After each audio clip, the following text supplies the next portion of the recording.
Today on Karriem and Company, we'll discuss black liberation, self determination, and the Honorable Elijah Muhammad.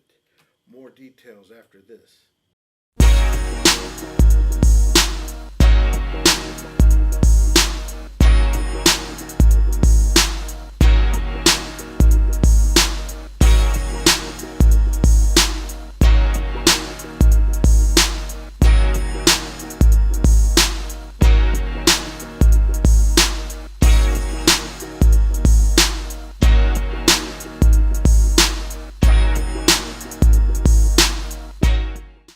Welcome to Karriem and Company. Hey, welcome. How y'all doing? My co host here today is Brother Kamal, Minister Karriem. Yeah, well, It's an honor and pleasure to have you here. hey, it's an honor and pleasure to be on Karriem and Company, and coming off the heels of the Who Killed Malcolm X Mm, movie for Black History. right. I was binge watching Hmm. 6 solid episodes, 41 minutes each, and if you hadn't checked it out, you need to see that. Before we get into today's show, we'd like to thank Helen's Kitchen, one of our sponsors. Helen's Kitchen, 708 15th Street North. Come by, eating good in the hood. Yeah, where soul food cooking's coming from our mother's kitchen straight to you. Now, join us for part one of Black Liberation as we go forth, self determination, and we'll be talking about Black liberation movements and the Honorable Elijah Muhammad. So, before we jump in today's subject, Big Brother, I want you to give us a little bit about yourself. You've been active a long time, right here where we are. You've been doing this for years now. A long time. Well, believe it or not, Ahmed, I'm almost 62 years old. Okay. So I've been around. Um, I've been preaching ever since I was 12. Wow. When we speak of Black liberation, the Honorable Elijah Muhammad, of which my mother and father, they were very active in the militant aspects of the civil rights movement, the Nation of Islam, and of course, I was one of its youngest ministers. I started preaching at 12 years old, so my relationship with the Honorable Elijah Muhammad personally started when I was 12. Okay. So you've had a lot of time in leadership.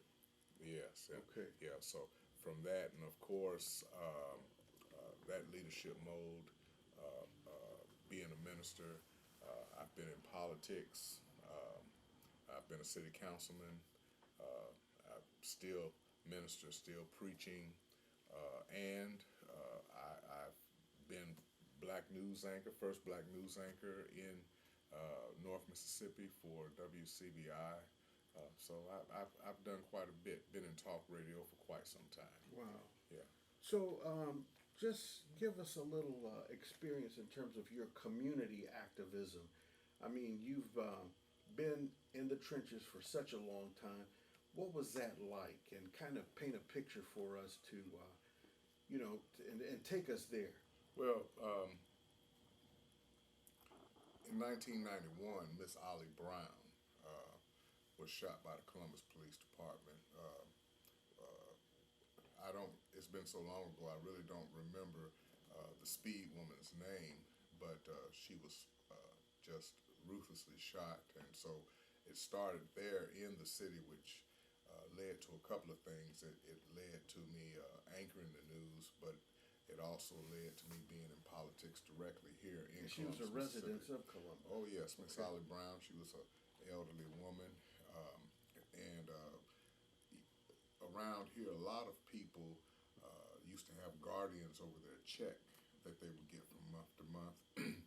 And she lived behind a store called Murphy's Store that was here. And her and Mr. Murphy got into an argument about her check. And she went home, was sitting on her porch, was peeling potatoes, and Murphy called the police.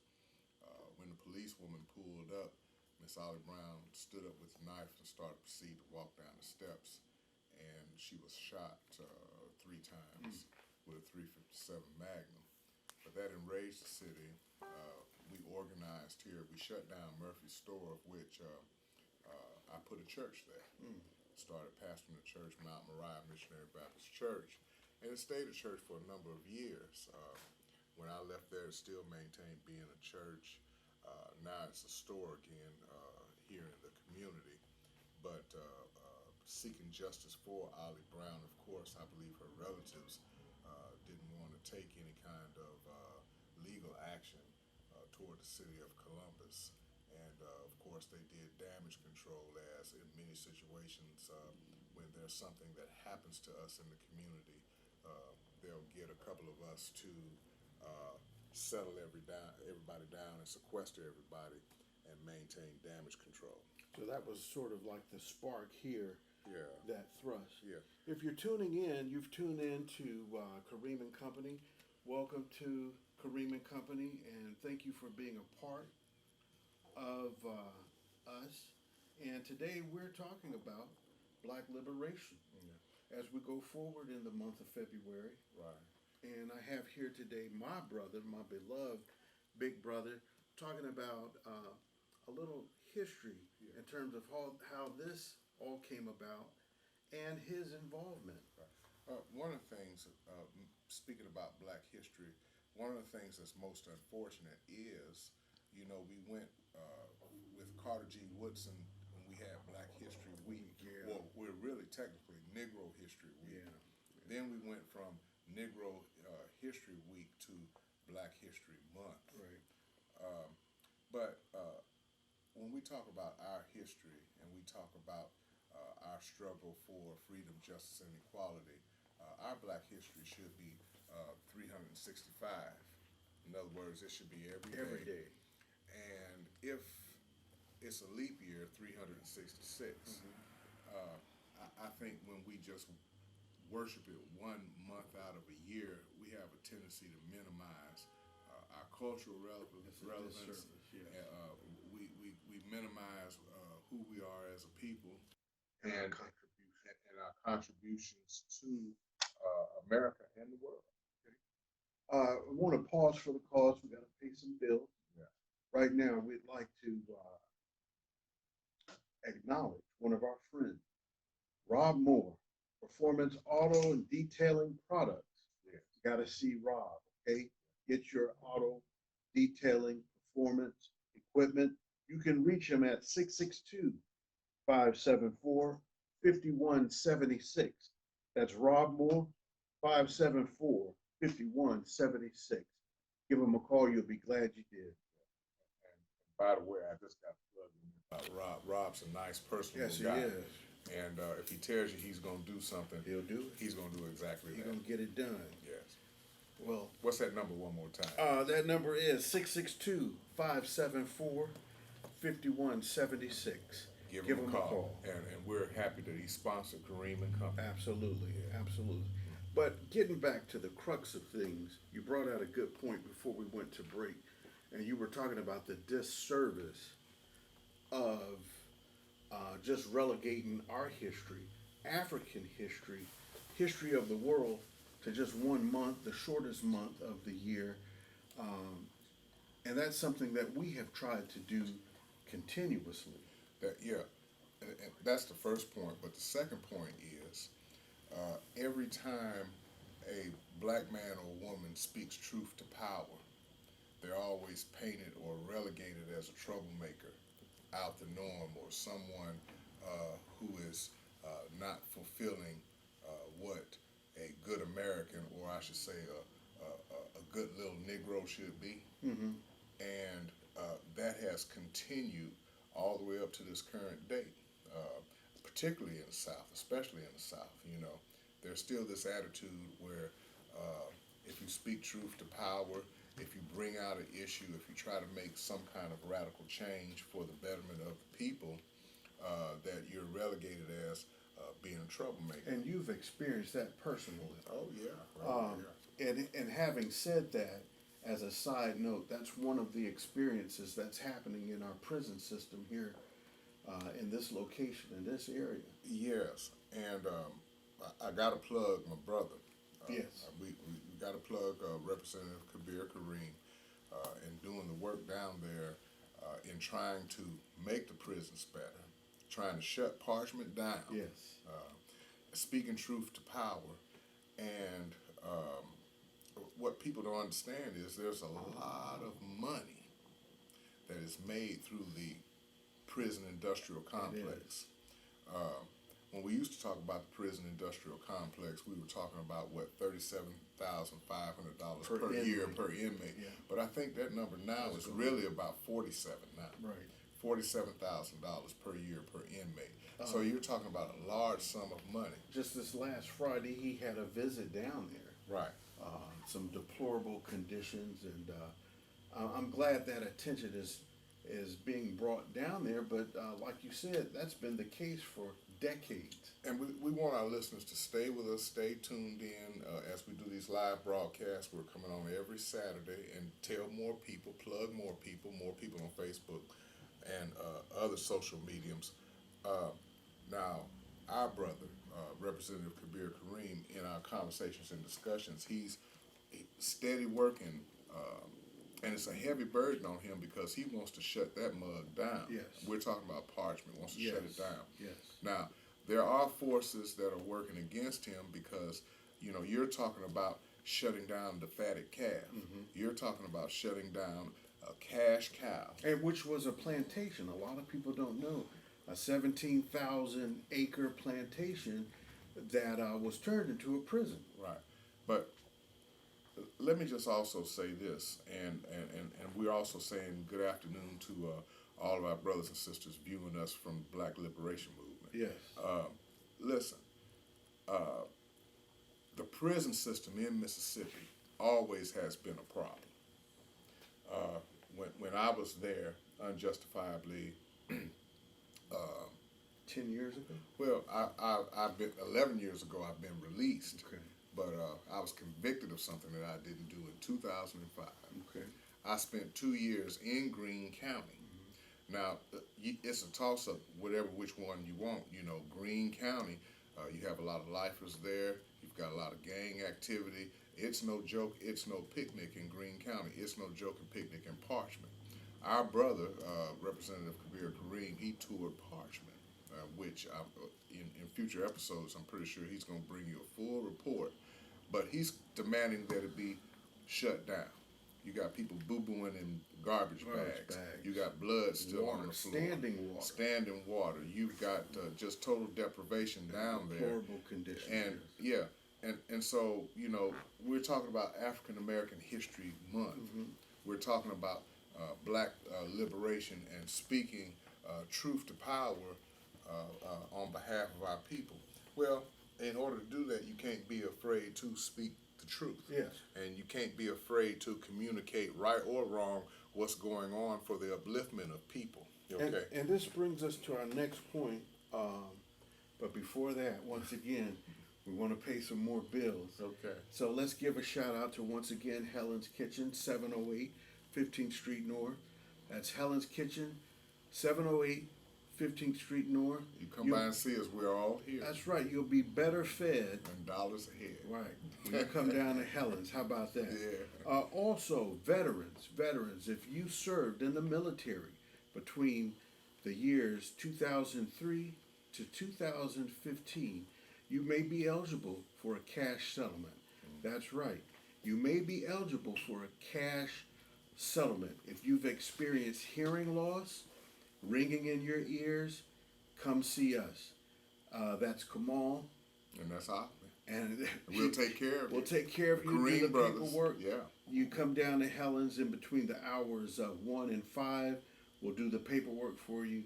Hey, and we'll see about that cash settlement. Oh, yeah. Or call 662-491-1683. Or 662-435-3732. All right. That number again. 662-435-3732 or 491-1683. If you're long distance, you may want to put a 662 in front of it. Don't you just love when it flows like that? I do. I love it. All right. But we've been doing that a long time. Right. You gave me my first break on radio. Did I? Yeah, man. Oh, yeah, I did. Years No, ago. All right. But getting back to the crux of things, celebrating who we are, black liberation, self-determination, and then we're going to get into And this is part one. We're not going to be able to get in all of right this today. some But of the influences. We talk about Martin Delaney, yeah, Marcus Garvey, yeah, W.E.B. Du Bois, A. Booker T. Washington, right. Noble Drew Ali, the Honorable Elijah Muhammad, Minister Louis Farrakhan, just to name a few. Just to name a few. And to give Muhammad Ali. Muhammad Ali, and Yeah. to give a backdrop to that, we were dealing with Jim Crow laws, legal segregation. You had lynchings that were rampant nationwide, Right. but these are people who, in the test of time, stood up to be counted and to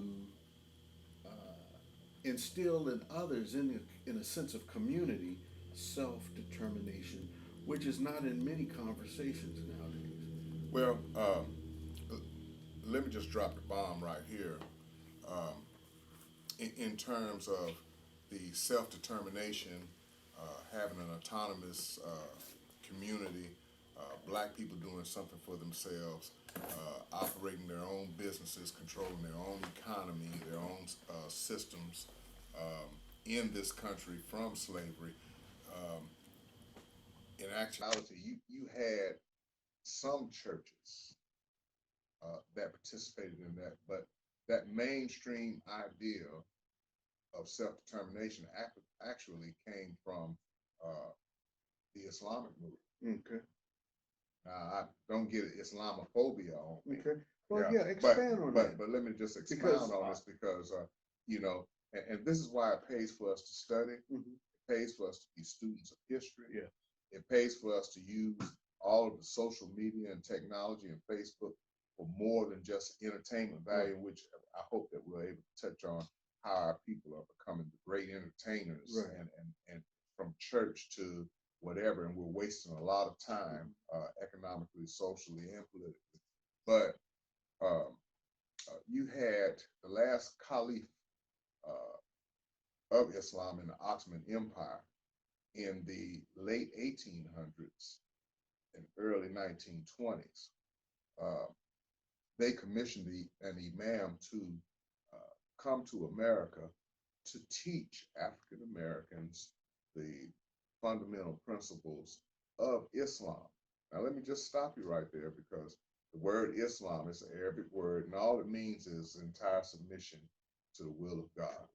Okay. A lot of people ask this question, say, "Can you be a Christian and can you be a Muslim?" Well, you can. Well, But this hope.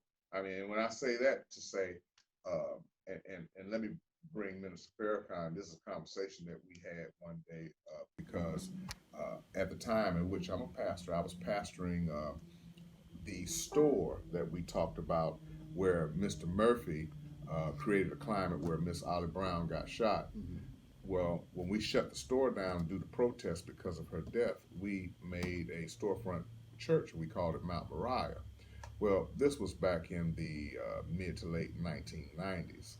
I traveled to Chicago and talked to Minister Farrakhan, and I wanted that church. I felt that that church should become a mosque. He said, "No, brother, don't do that.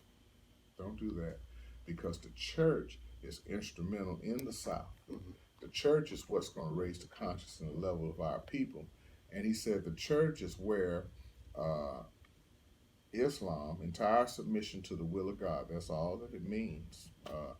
Where entire submission to the will of God, that's where if the preacher is about his business and not brainwashed by a blonde-haired, blue-eyed concept of what Jesus is, uh, the message of the scripture and the message of Jesus is taught in the church, and it's from the church that they get self-motivation, self-determination, speak truth to power, and anything that you need is the center that it should come from the church. So he said, no, brother, because Mississippi is just like guerrilla warfare. It takes a very peculiar leader. It takes a very courageous and brave leader to fight the fight and fight the cause of freedom, justice, and equality in Mississippi.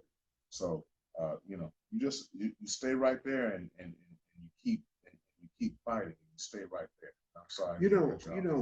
earlier today we were talking in terms of at one time the church being pinnacle in the community. You know, if you wanted a job, if you needed to eat, Right. even a place to stay, some people slept in churches. That has sort of diminished nowadays in terms of being the cornerstone for shaping the community. What has happened? Well, we need a reality check because now it's become an entertainment center. Okay. If it's that feeding Sunday, the church is going to pack out because everybody's going to come to eat. Okay. They want to hear their favorite choir. They want to see their favorite play. They want to be entertained. But that's not going to mobilize us in terms of us meeting today socially, politically, or economically. And hey, Jesus came to meet every aspect of our life. That Christ or that anointing or that mindset is not only having every need of our life met, but it's the ability through the Spirit of God for you to get up, get out, and do something for yourself. Well, and that'll be part two because we'll talk about Donald Trump and the evangelical community. But before we close out today, Is it always almost time now? well, we're getting close. Okay. I just want to break again to give Brother Rob some love. Like I said, Rob Moore, you can contact Rob Moore, Performance Auto Detailing. Your products, let them provide it for you. That number again is 574 5176. 574 5176. Rob Lowe. Check him out. You know, it's getting warm. You want to get that car nice and shiny, go see him, give him a call. Yeah. I want to just, can we talk about, for those who have only been exposed to Islam through the media, which got a lot of bad press, can you just talk a minute about Islam, the parallels of Christianity, the parallels of submitting Yeah. to the oneness of your Creator, Well, whatever you may be? Well, first of all, as far as we talked about the Ahmadiyya movement, Islam coming to America, it influencing men like Marcus Mosiah Garvey in terms of one aim, one God, one purpose, doing something for self, speaking truth to power. And here's his magic word nobody wants to hear anymore: Pan-Africanism. Okay, Pan-Africanism movements not only identifies us with a purpose through God, but also puts us in touch with our culture and our roots. With all that being said, from that movement, you had a great impact and a great influence in America. From that came men such as the Honorable Elijah Muhammad, such as Muhammad Ali, such as Minister Louis Farrakhan, such as a lot of great musicians like Yusuf Lateef, Keith Art, Ellison. Art Blakely, Idris Muhammad, and the list goes on and on. The influence in rap and in our culture today, and that's why we have little Jamal and little Rashida, little Muhammad and little Ali running around today, little Kamal, because of that impact and that influence of those who have fought for self-determination and a consciousness of being autonomous and being upward and mobile and positive and making a positive impact in the community. Now, but in the South, it always has been a struggle. Number one, because we're poor spiritually, poor mentally, poor intellectually, and poor monetarily. Okay. Well, when a people are poor in all these aspects, they're very easily manipulated. So we're suffering a crisis right now, a conscious crisis in terms of there's not very much to do, there's not very many resources, we live in food deserts, and so in order for us to escape, we're taking drugs, alcohol, and entertainment. Nightclubs are popular and popping. We drink all the time. We do dope all the time. Gambling. We have sex all the time, and now we're gambling, and we're not being upwardly mobile as a people. I'm not beating up on my fellow clergymen, but the church is key in turning this direction around. And I'm going to stick a pin right here Okay. because I really didn't hear too many of my fellow clergymen speak out about the prison issue, speak out about the conditions in Parchment, speak out about the conditions in Greene County. And I think that it's a travesty, it's a shame. We need to wake up. Yes, you know, I think that we have an obligation, a moral obligation, to correct that which has been going on and been going on for quite some time. We need to get out of this attitude where I don't want to get involved. We need to get rid of that three monkey attitude: hear no evil, see no evil, speak no evil. And okay, the three monkey attitude, because that's what's going on. They didn't put a fourth one, brother. Do no evil. Do no evil. Huh? Yeah. You know. Yeah. So, you know, I can't wait until part 2, which we will delve in. Yeah, 'cause I know today, you know, we kind of touched, but that's to stimulate the general interest, because there's a lot going on. And once again, I'd like to thank all the viewers and listeners to this show. We need your support.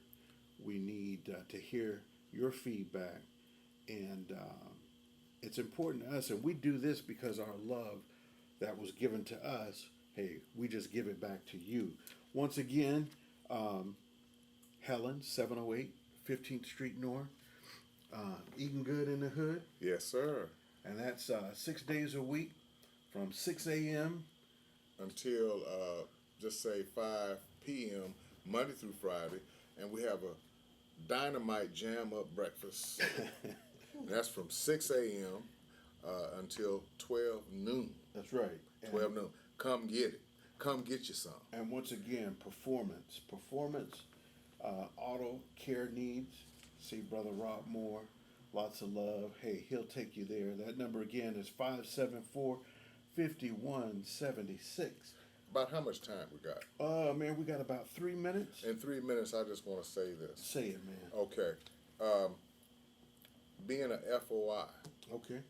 Of which once you're down, that's fruit of Islam, or the fruit or the production of having been submitted to the entire will of God. Okay.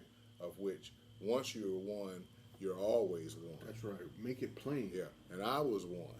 Okay. As a youth, as a young man, I was one of the last ones who stood, not one, the last one when the Honorable Elijah Muhammad transitioned. I was the last one. Don't go too deep. No, but I just want to say this here. I want to say this here, that FOI and MGT, okay, GCC, MGT, Muslim Girls Training, GCC, General Civilization class, but men and women were cleaned up, that they had the responsibility to their community. They had the responsibility to their brothers and sisters. It wasn't all this backbiting, namby-pamby, wishy-washy, it wasn't none of all that. And a responsibility to self. Had a responsibility to themselves. Yes.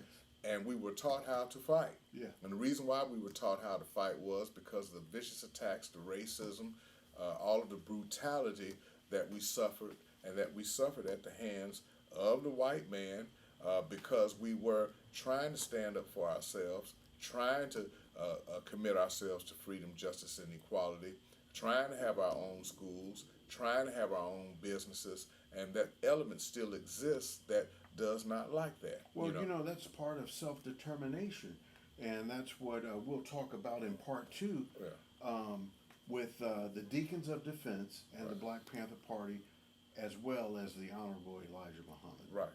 So I just wanted to make mention of that, of which we'll elaborate on, what they do or what they did at the time that I was soldiering with them, and my father was soldiering with them, and at that time of Malcolm X and the Honorable Elijah Muhammad. If you get a chance, check out Netflix, Who Killed Malcolm X? Very enlightening. And let me just say, I think that it's a travesty, an indictment. It's a shame that they let those two brothers who were not even on the scene, who were not even present at the Audubon Ballroom, sit in prison for 20 years, said nothing, did nothing. We're going out, he's signaling us. Okay. Well, look here. Join us next time for part 2, Liberation Movement. Hey, Black Leadership in the Community, A5A, Brother Karriem. It's Karriem Kabir and Company. Karriem. Yes, sir. Thank you for what you do. Come back next week. Same time, same place. Thank you very much. Thank you, brother.